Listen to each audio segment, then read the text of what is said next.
All right. So anyway, we got some intro music coming in.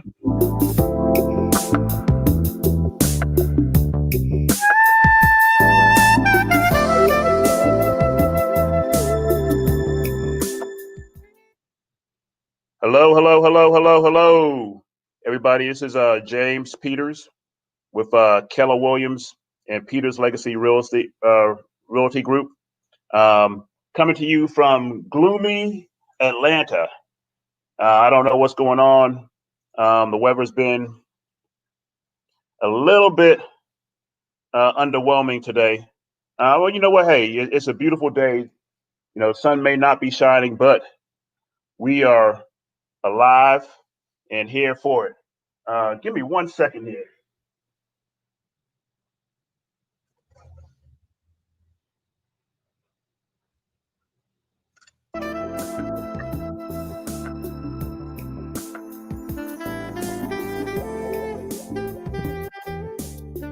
All right, I am back. I just wanted to raise my laptop here so I could show it up, shows a little better. All right, but yeah, it's been it's been a week. Well, actually 2 weeks since I talked to you guys last. Um, and the Atlanta real estate market is still uh, continues to boom. Um, so a lot of houses being sold. The pace has been incredible. Um, and right now we're entering into I mean, it's a buyer's market. It's always been it's a seller's market, and it's always been a seller's market this whole year. But what we're having now is we're really experiencing where the situation where there are more and more folks, more and more buyers coming into the market. So we have multiple offer situations that we're fighting or dealing with, and trying to realtors are trying to get their clients to the closing table. So I would say don't blame your realtor. In this market, it's tough. It's tough. But a good experienced realtor will help you navigate that any issues you have there. Um, you know, but again, it's still a very competitive market. I had a listing that had, it had 13 offers on it. I've heard them where they had 30 offers on it. And it's only one house. I wish I had 30 houses to sell. And this is what I'm going to talk to you guys about is listings. If you are in the market to sell a home, now is the time. Now is the time. Inventory is low. All right. So now is the time to get on it. I'm trying to go live on the Solar Business page, but may not be able to do it. But yeah, now is the time. I mean, it's inventory is at an all-time low. And buyers I would say almost feels like they're at an all-time high. All right, so you kind of got that perfect storm if you want to sell. As long as you price it right, you can't be ridiculous with it because quite honestly, it may sell, but you still got to deal with the appraisal. I have one client that really priced this house out of the market, and I told him, you know, that you're still going to have appraisal issues, you know, unless you get a buyer that has straight cash, homie, and those come few and not say few and far between. There's a lot of cash buyers out there, but right now you're not seeing those that are going to buy in the 500, 400, $500,000 range. But anyway, how's everybody doing out there? How's everybody doing? Would love for you to comment. If I can see your comments, I'll obviously jump in on them. I'm trying to see who's joining me. Hello? Oh, okay, that was me. Must be giving some feedback. All right. My super duper producer, Internet Radio Raheem. Internet Raheem is my producer, and he's in the background there. He does a lot on DKM Media Group for DKM Media Group. Call in. The number to call in is 678-381-0000. 1973, 678 381 1973. Let's start it off talking about what's going on in the market. All right. And this is just the numbers for July, being that it's August. We got July numbers that came out probably about 2 weeks ago. Sales volume for July in the Atlanta market was 4 billion. That was up from 3.6 in June and up from 3.3 a year ago. So, it's surprising that even in the pandemic, real estate is still moving. I'm gonna sit down a little bit, adjust a little bit, but real estate is still moving. I mean, it's strong. So now we have volume that it quite honestly is unheard of right now. Listings, there were 14.7 thousand listings. So 14,000 listings, 14.7, almost 15,000. That's up from 14.2 in June, and up from a year ago, last July, 14.2. But you know what? We are way down. If you start thinking about the demand out there, the number of buyers out there, so for every 14,000 listings, there's probably a good, 30,000 people sitting on the sidelines. So we need houses. We need inventory. We need inventory. We need inventory bad. So now's the time. If you thought about selling and you're like, well, I want to know, well, what's a good time? I'm waiting for a sign. Consider this a sign. All right, that it's time to list. And I would love to help you out with your listing. My number is 678-948-5502. Again, that's 678-948-5502. We'd love to help you out with your listing. So please do not hesitate to give me a shout. All right. Call into the show. It's another 678 number. So 678-381-1973. So under contracts, which is another key stat. So, you got your sales volume, which are closed deals, and the dollar volume is closed deals, and the new listings that just came up. Under contract, there's about 16.9 thousand deals went under contract in the month of July. That's pretty strong. That's pretty strong. So, I mean, as soon as they come up there, quite honestly, they are getting under contract. And total units that will close was another 12.6 thousand. So, I mean, pretty strong month of July. I'm expecting August volume to be equally as strong. Might be a dip because school starting and all that. All right, but it's what's going on, Jason? It's a pretty strong market overall. Current active listings about 20,000 current active listings, and I said like we could probably do if they were another 20, I'm sure they would all get scooped up. Average price in the Atlanta market is $263,000.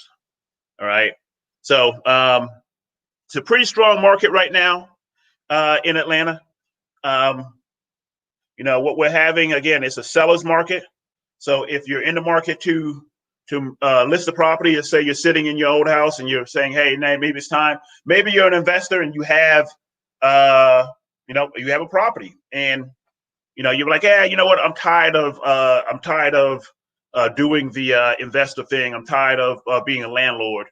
Now's a good time to put that property in the market. So give me a call. I would love to list it for you. I'm working with some investors now.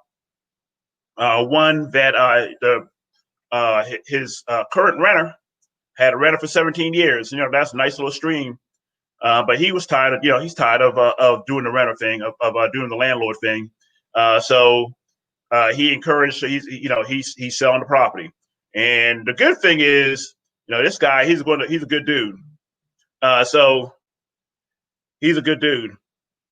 He is, and let me do something real quick, see if I can keep anybody from calling me. He is do not disturb. There you go. Boom. Boom. Sorry if I had to jump off camera for a second. Yeah, he encouraged his renter to go ahead and become an owner. All right. Jason has a question about the difference between the comparison between renting and owning. And quite honestly, I had this conversation with his tenant, all right, because she had been in the habit of for 17 years, being a renter. All right. A couple different areas where you could start with that comparison between renting and owning. The first is really going to be, again, it's going to be, equity, right? As a renter, you do not get any, but all right. As an owner, you start to build equity. And what do I mean by equity? Well, it's the difference between the value of the home and what you owe. All right. So as a homeowner, you get to pay. You're paying in on that loan, right? You're paying in and you're building equity. All right. So you're paying down your loan and you're building some value there. All right. You don't get to do that as a renter. In fact, well, you do, but you don't get to do it for you. You're doing it for the landlord. All right. So that every year you're sitting in someone else's house, you're building them equity by you're paying in, paying off their mortgage if they have a mortgage, right? If they own it outright, then they have equity. Equity would be the total value difference between what they owe, which would be nothing, and the price of the home. All right. The other piece that you don't get as a renter is the appreciation of that home. All right. The real estate market is a very fluid market, right? And prices go up. All right. Or excuse me, home values go up. All right. So if you bought the house at 200,000, right, in 4 years, you could very well that home could be worth 260 or 270 or 280. In my case, my townhome, I bought it at 215 in 2016, and so 4 years. I mean, so right now when I price out what the last thing is sold in my market in my neighborhood, it's at 260. So that's a very real example to me. All right. So my house has appreciated $45,000 in value in the last 4 years. All right. Yeah, it's still 4 years. Yeah, in the last 4 years. All right. So that is as a homeowner, that's something you get to. It's not real money until you sell, but there is some real value there, and you can actually leverage that to take a loan on your home. If you own it outright, you get the additional value. So I mean, there's a lot of things you can do with that appreciation and the equity that you get. But third item that's the difference between a homeowner and a renter is the interest. All right, if you have a loan, right, that loan has interest, and when you get that loan, quite honestly, the bulk of your payments are interest. All right, in the beginning. All right, you can write off that interest. All right, and you can't do that with your credit cards. You can't do that with your car note. All right, but you can write off the interest on your mortgage. All right, and what does that mean? Well, if you're working for Uncle Sam, sorry, you're working for Uncle Sam. If you're working, we owe taxes, right? You generate income, you owe taxes. Whether you're an entrepreneur, whether you're a W-2 employee, you have taxes, and you hope that you're taking out sufficient taxes. And sometimes you are taking out more, but wouldn't it be nice to get more of that tax money back? Well, you can write off the interest on your mortgage as a homeowner. So, those are the three main pieces that I like to talk about with home ownership. That really breaks down the difference between renting and owning. When you rent, you get none of that. You get none of those benefits. You get none of those benefits that fall to your bottom line, whether it falls in your pockets today or falls in your pockets when you sell. right? But when you rent and you want to change your location, what do you get? You get time limitation in terms of when you can move out, because normally you got to give a notice, all right? And it's got to be 60 days or something to that effect, all right? You may be locked in on a commitment on a lease, all right? So you don't have the flexibility to do it, to move when you want to move, all right? Because you're locked in on a lease. When you own, you can say, hey, you know what? You can call and say, hey, ring, James. You know what? I'm ready to sell. And what I'm going to do is I'm going to look at the market, tell you how much your house is worth, all right? Tell you what you need to do to prepare your house. And we can have that house listed. Quite honestly, it depends on you. We can have it listed the next week. It doesn't take long for me to list a house, all right? But when you're renting, you're stuck on somebody else's timetable. The other thing is, when you're renting and you leave, right?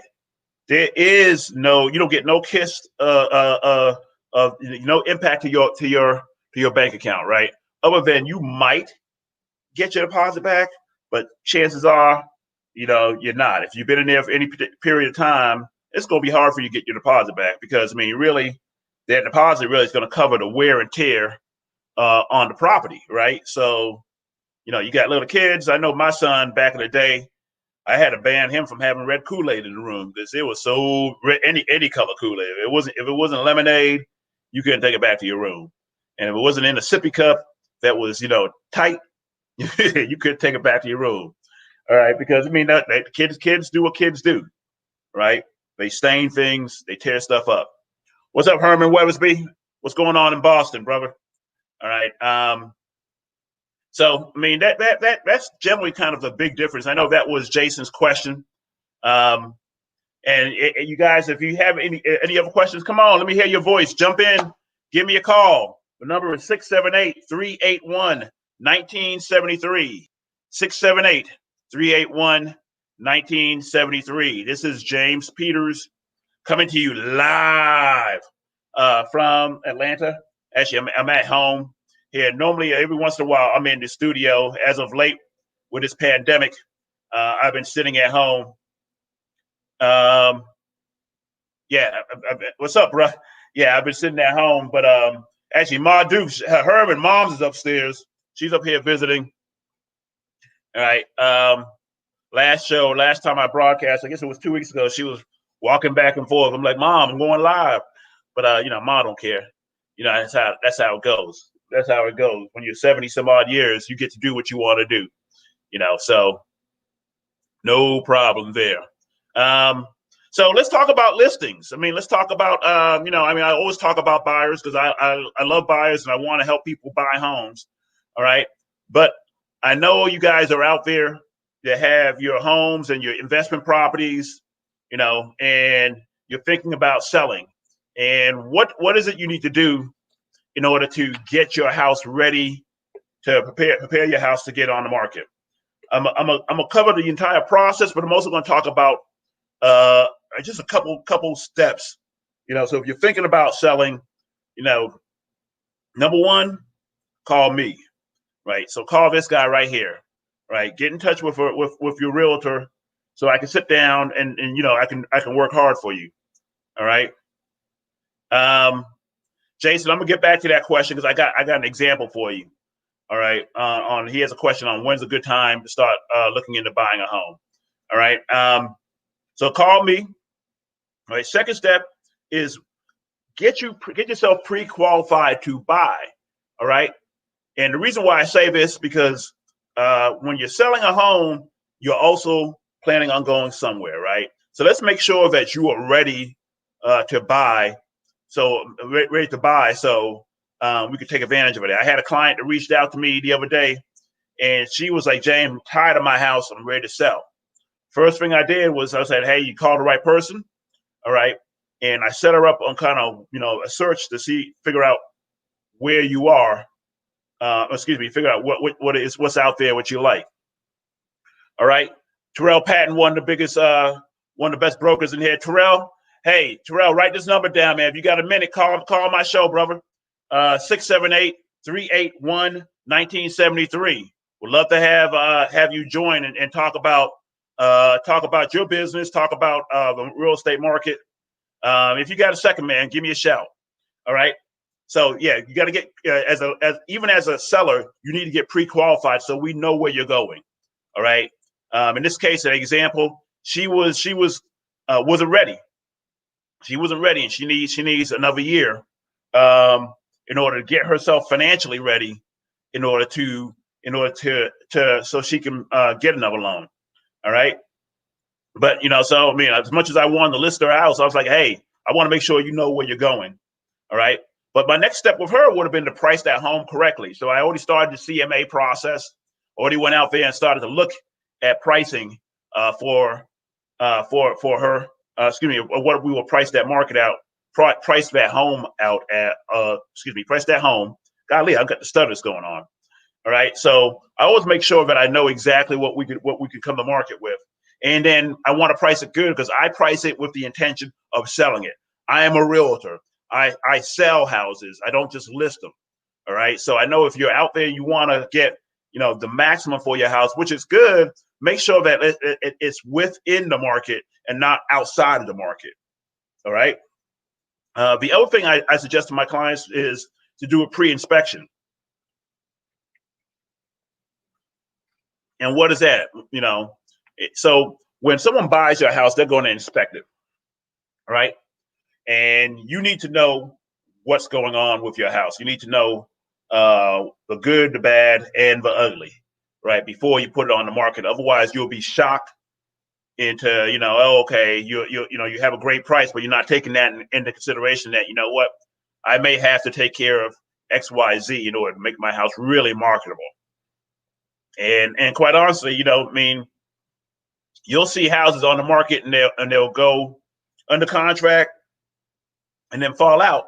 It's because something unexpected happened, right? Because they probably, in some cases, unexpected happened because they didn't do a pre-inspection and they weren't ready for any things that may happen. And I mean, sometimes you got to have a good talk track on your house. You may know it, but you may not know it as well, or you think that you're going to hide some things, and you can't hide anything from an inspector.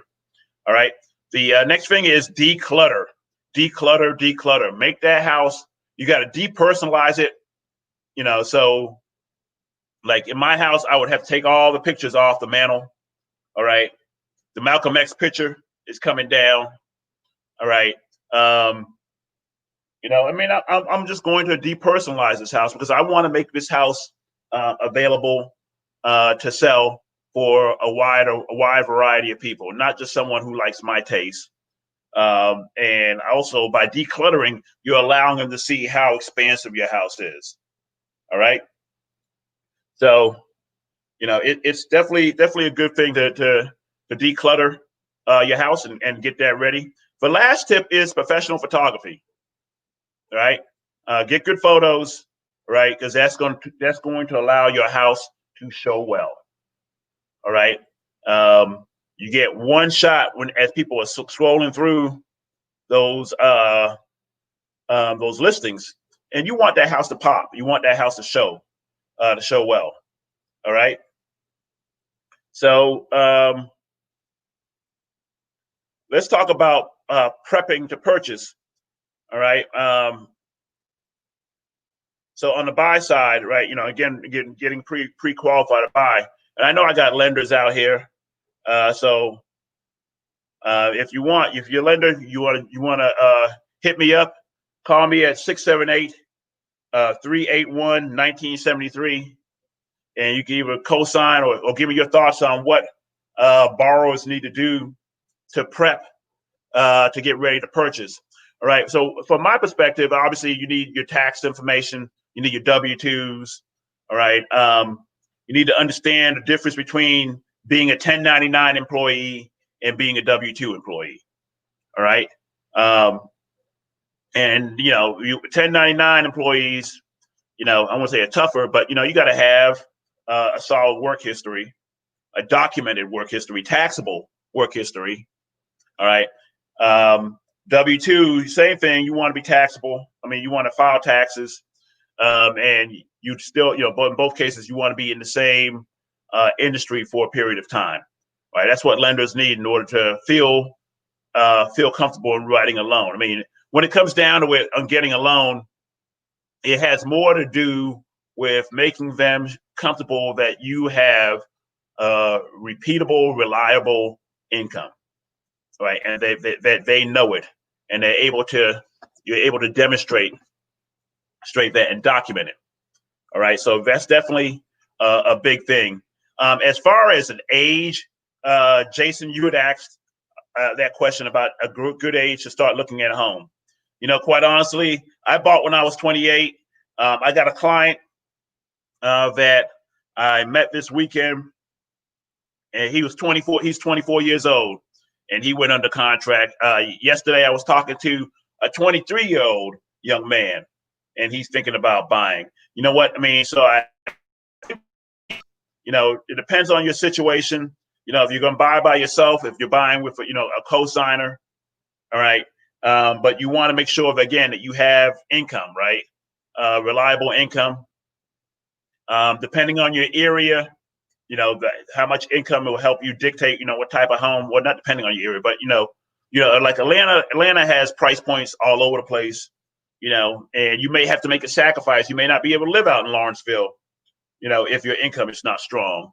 But at the same time, you can find a home, and making a little bit of those sacrifices now, all right, rather than renting, will put you in a better position 2-3 years down the road when you're ready to move up, right? So, take advantage of the market, take advantage of, I guess take advantage of the market, take advantage of the programs that are available out here. There are good programs out here for first-time home buyers. Depending on your area, like in this case about the young man I was talking to you about, he's in a Fulton County program called HOP. All right, and he was making less than $46,000 a year, and he qualified for this HOP program, which is going to allow him. I want to say it's going to give him it was $10,000 to help his down payment and closing costs, and that's a good little chunk of change. He's buying a townhome that's priced about $180,000.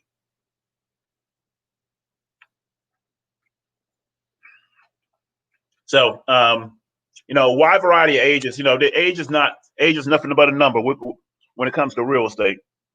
You got to be, I guess to get a loan, I think you have to be 18 or older. There we go. All right. So I guess it is more of a number, but still, position yourself for greatness. Start thinking about buying a home, and the rest will, I won't say take care of itself, but I could definitely help you with the process. All right. Going back to selling your home, I know I gave you guys some tips on selling a home. There's rules to this.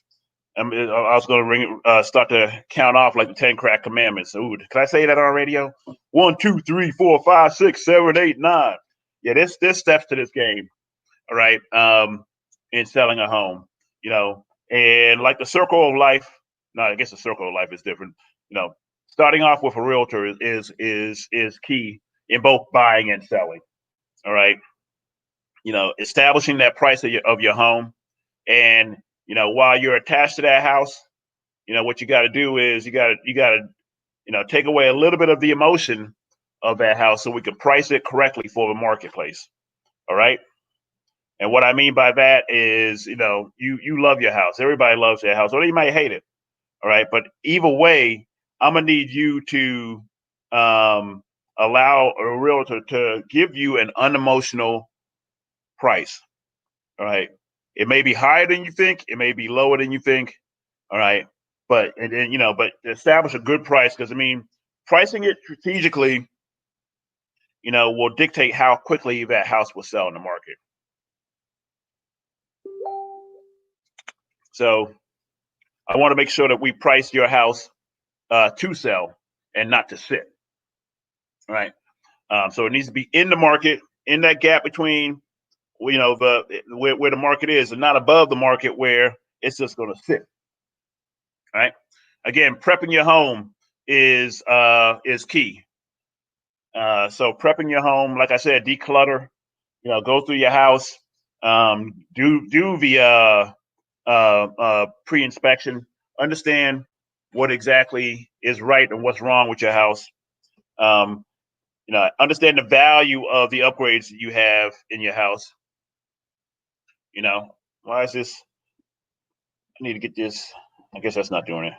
Yeah, understand the value of the upgrades that you have in your house. I guess I will sit down because it seems like everything is showing up my nostrils, and who wants to look at that?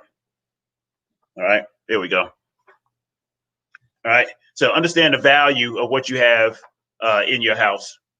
All right, and whether or not what the value of your upgrades, if you have upgrades, you may want to put a little money into making it shine a little bit more by maybe doing hardwood floors or doing something in the bathroom, in the master bath. All right, but I mean, it is what it is. Your house is going to price for, the market dictates the price. Well, a good realtor like myself, I spend my time trying to predict what people will want for your house. The reality is the market dictates the price, not you, not me, but the market and the collective market. And the other thing that you gotta recognize on pricing a house is the comps in the comps in your market. All right. So while you have the supply and demand, the nature of supply and demand can move up. Can price your house higher than it is in the market. All right. However, keep in mind that the comps are going to dictate what the bank is going to write a loan on. All right. So if you have if you feel like, okay, I'm gonna get above listing price, free game agents, and you're putting in a bid, and if your client has cash and he wants to pay, he's okay with paying above market, you may want to add that to your offer. All right. So you come to me and I'm listing something for 215, and you come to me with 221.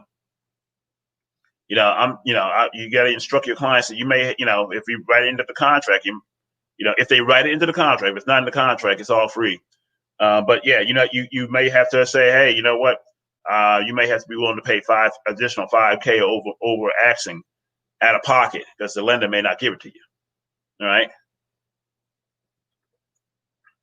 Anyway, so prepare your house.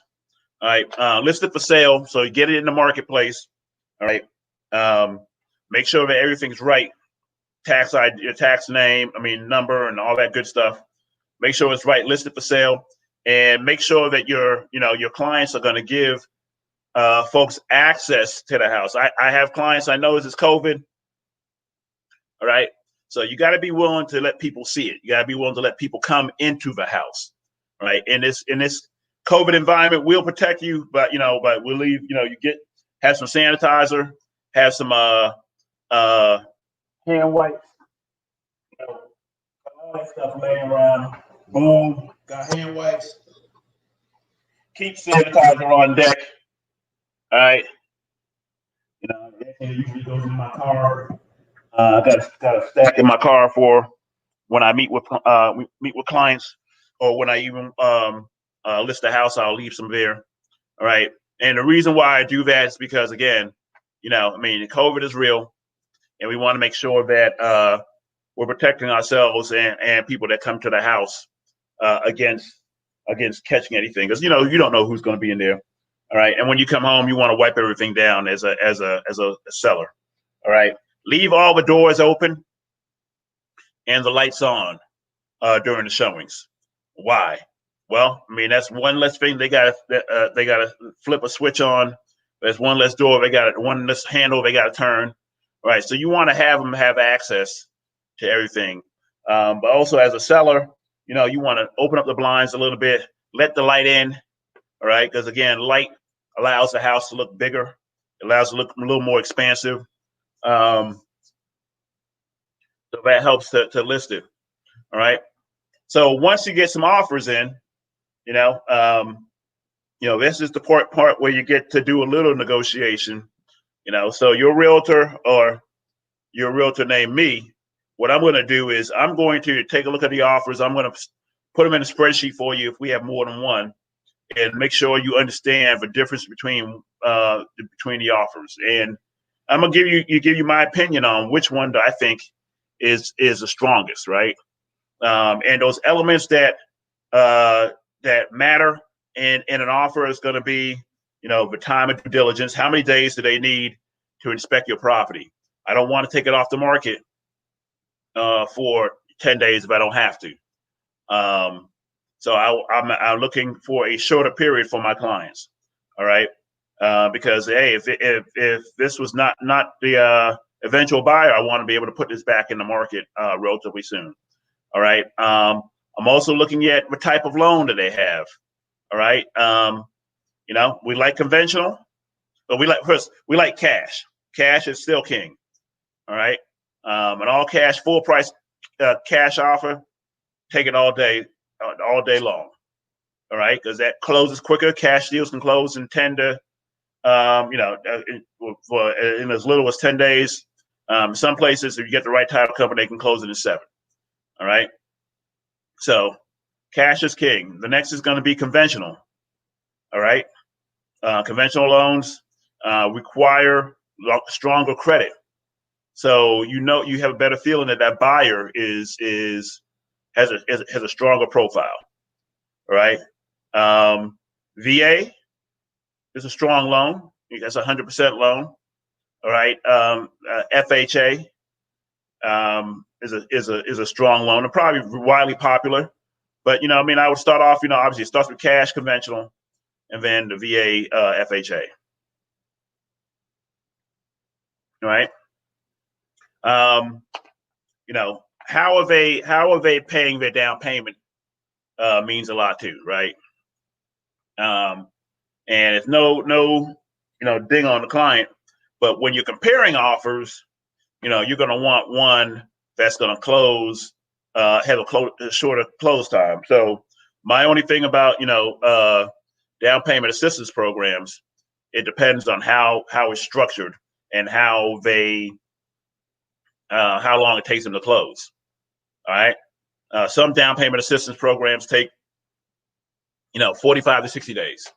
So that's an extra 15 to 30 days as a seller that you're keeping your house off the market and they have double underwriting. So which means the lender underwrites it and then the program underwrites it. All right. Now I love down payment assistance programs for the right use in the right area.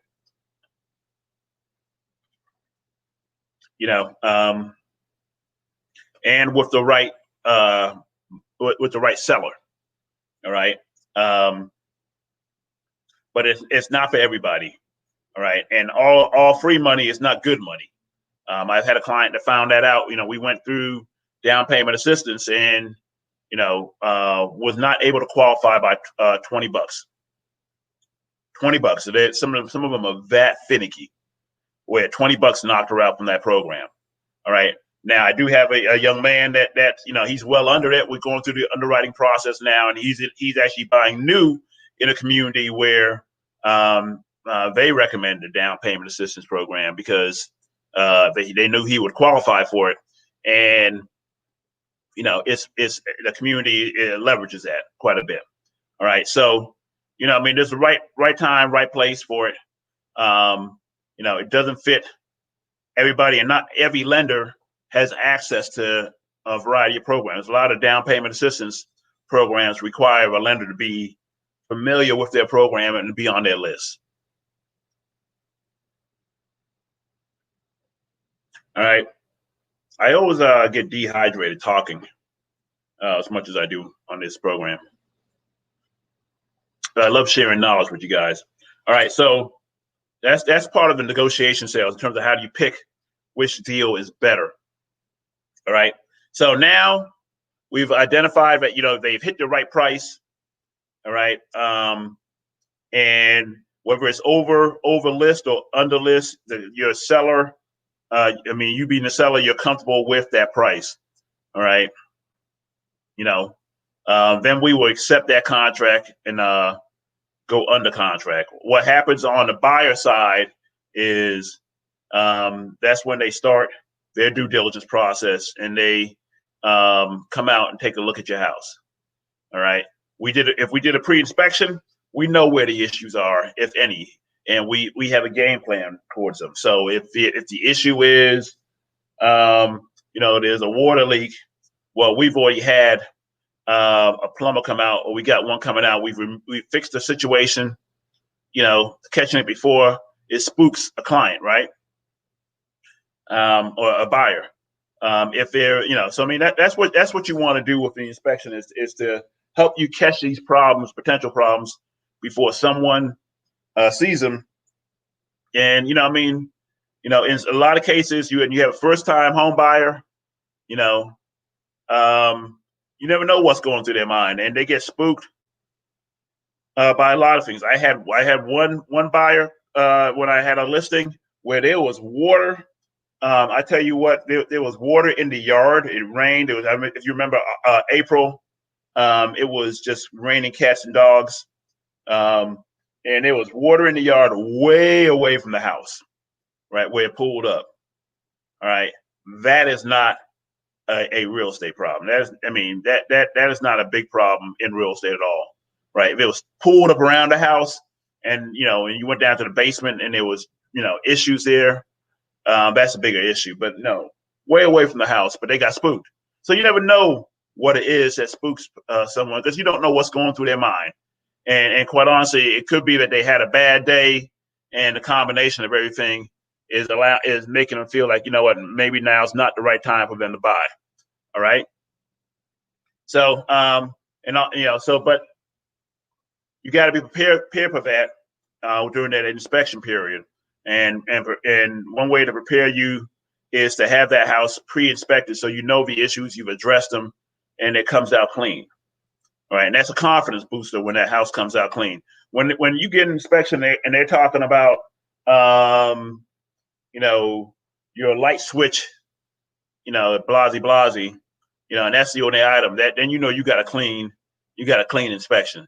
I did one on a semi-new build. It was about a year old, and the only thing my inspector could find was a screw was missing on the outside condenser. He was searching. He was like, I got to come up with something. That house is pretty clean. All right. So, but that's how I want my clients to leave an inspection as a listing agent. I want their inspections to be clean. I want to know all the issues that are there with that house and have a plan to address them. All right. If we can. All right. So inspection's done. And the house now is binding. And what does that mean? That means that, not binding. The house is we're past the due diligence process, right? So now we got to get your client, the buyer client, through underwriting. All right. So some banks, some lenders will underwrite him, her, all the way from the front, all the way in the beginning. Some won't, right? But they need to get through underwriting to get to that process where they can they meet the financial contingency. All right, and that's a key date. So, and on the other side is an appraisal contingency. So that house almost needs to be underwritten. Basically, that the bank needs to go out and say, yes, we will be able to write a loan on this house for this value because we've taken them through underwriting. All right, taking them through appraisal. All right. So those are the two next steps while you're under contract, or really it's kind of the final details where you're going through, you're making sure that you're protecting the bank's money, right? And you're protecting, you already protect your money with the inspection, but now you're protecting the bank's money. You're being the buyer, but now the bank has to protect their money for the loan. All right. As a seller, really, what you're doing now is you're getting ready to pack. All right. So you're starting the process of boxing up and getting the house ready to go. And because we've already gotten you pre-approved, if I'm your realtor, I'm taking you out and making sure that you know where you want to go, and hopefully we're getting under contract on another property. All right. So got through appraisal, house appraised. Let's say the house didn't appraise. Well, we go back and we negotiate a little bit more. As your listing agent, I'm gonna go and try to negotiate and try to get you as much as we can. All right. But let's say everything's fine. Boom, the house appraised. We're waiting for a buyer to come out of underwriting. All right. You're already figuring out where you want to go to next, and you're under contract on your place. The next magical words we're looking to hear is clear to close. That means that buyer has gone through the financial, all the financial hurdles, have cleared all the things that came back out of underwriting, and that buyer is good to go. Those are magical words when you hear that. I mean, so if you don't hear that, then, sometimes you gotta, may have to regroup, figure out not necessarily the next step or next plan, but it may take a little bit longer.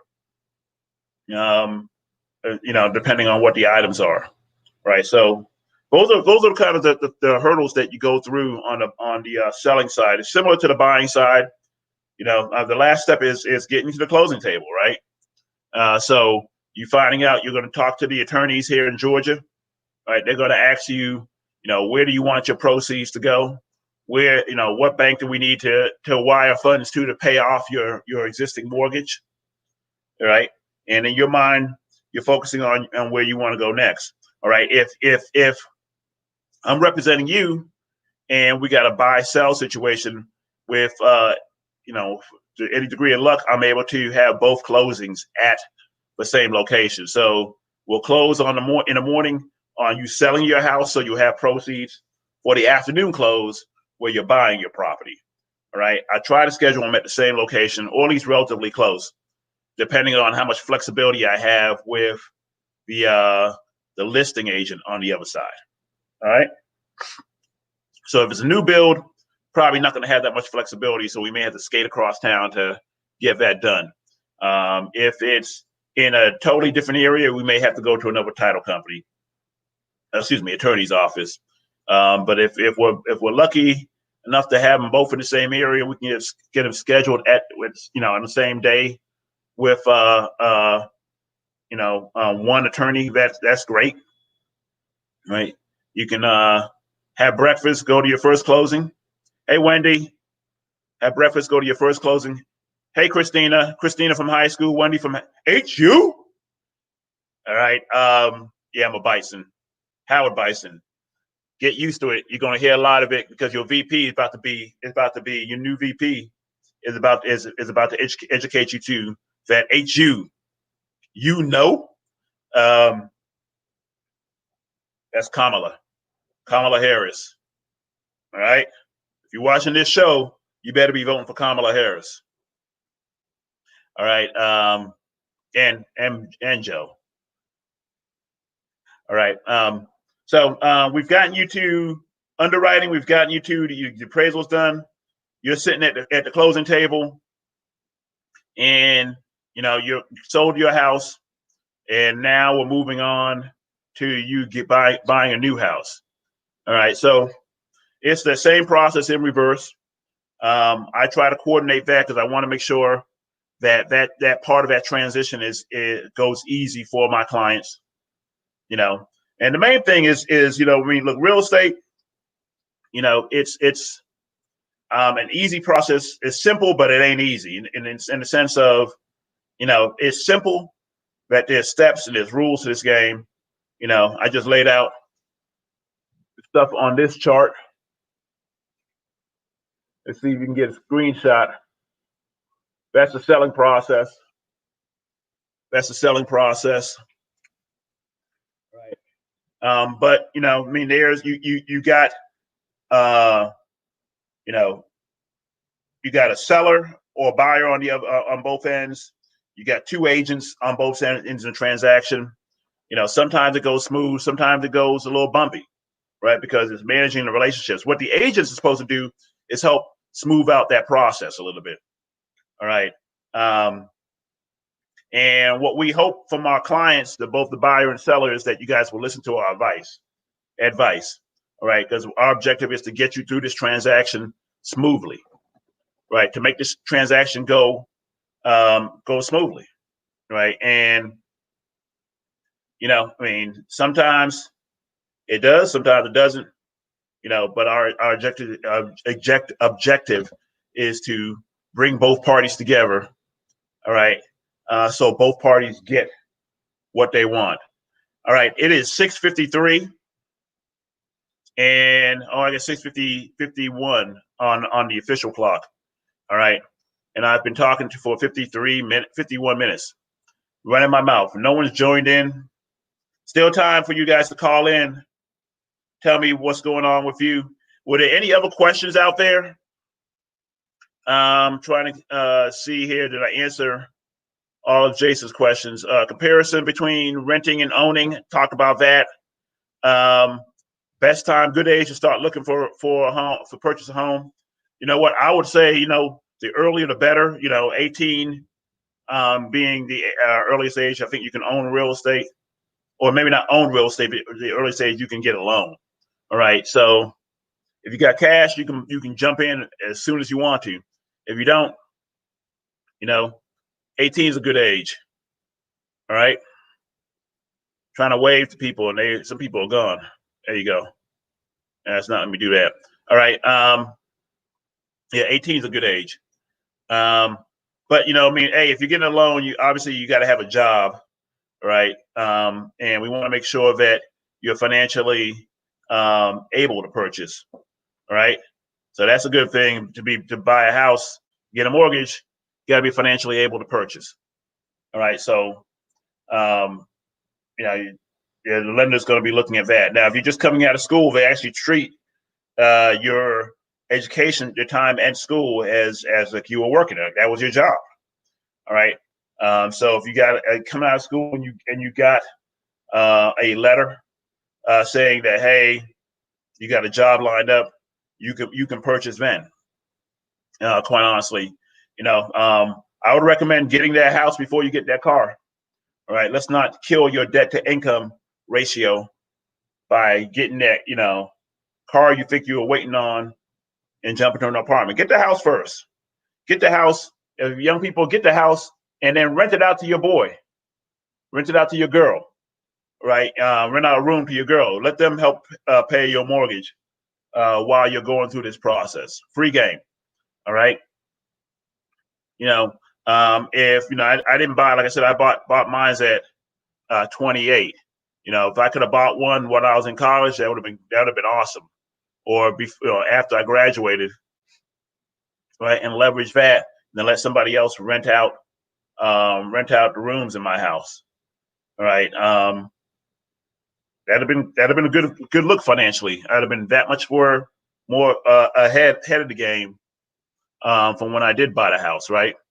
And what I mean by that, you would have been able to. This is mellow yellow, actually Mountain Dew. Excuse me. Need a little caffeine in my life. All right.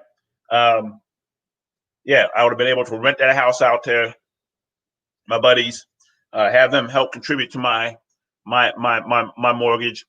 When I got married, could have kept that house or sold it or kept it as a rental property and bought a new one with my spouse. All right. So different options. Real estate affords you a lot of options.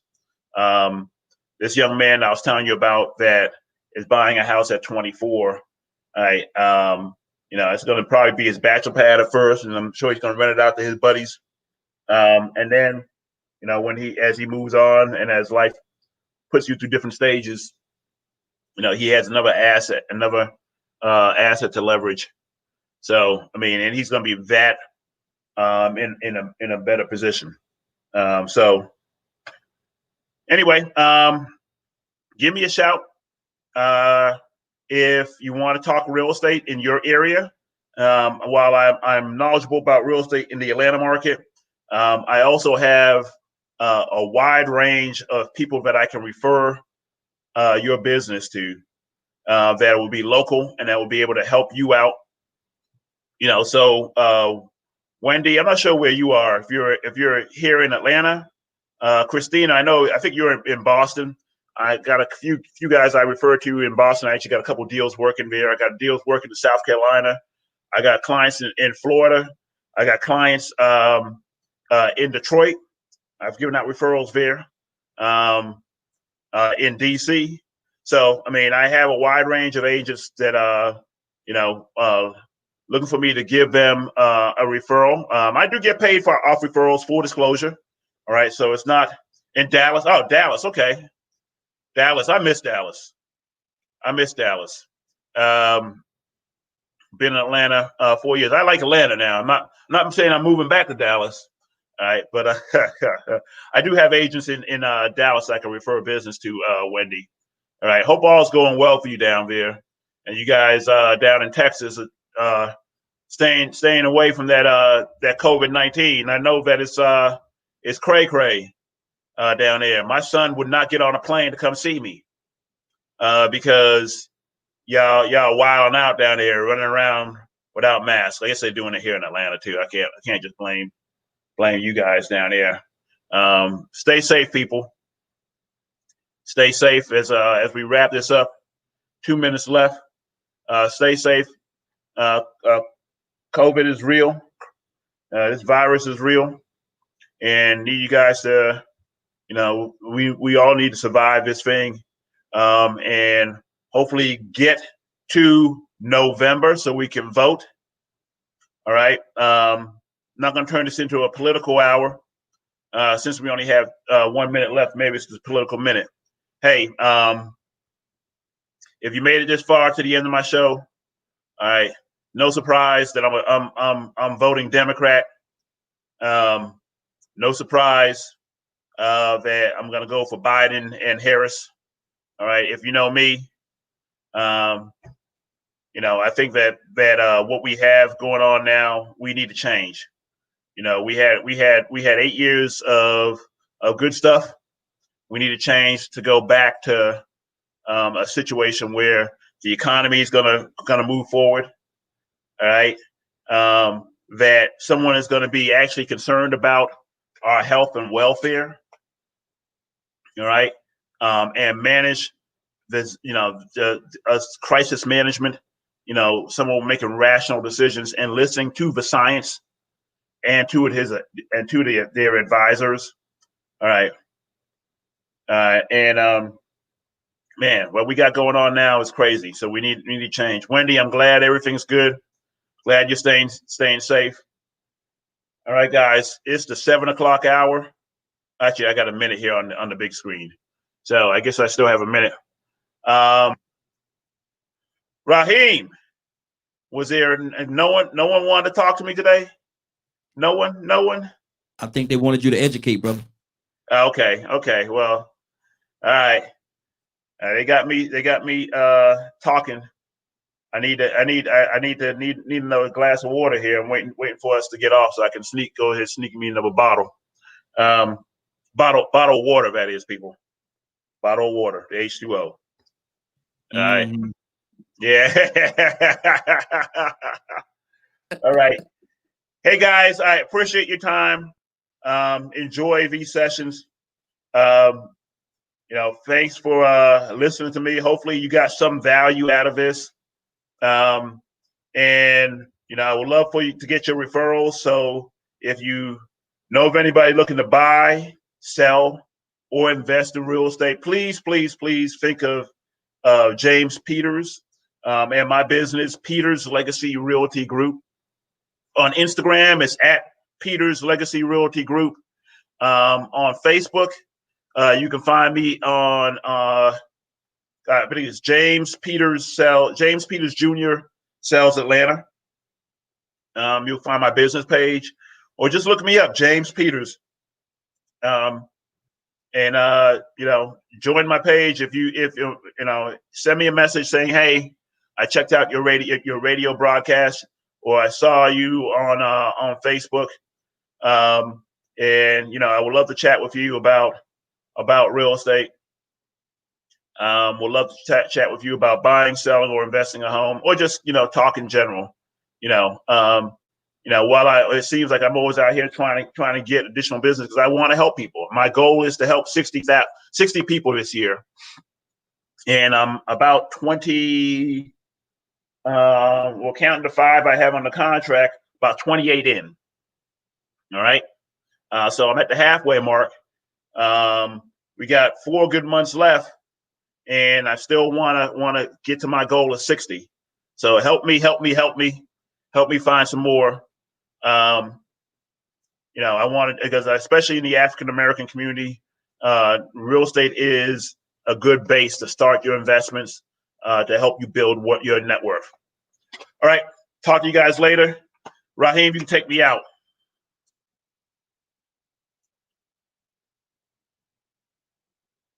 All right.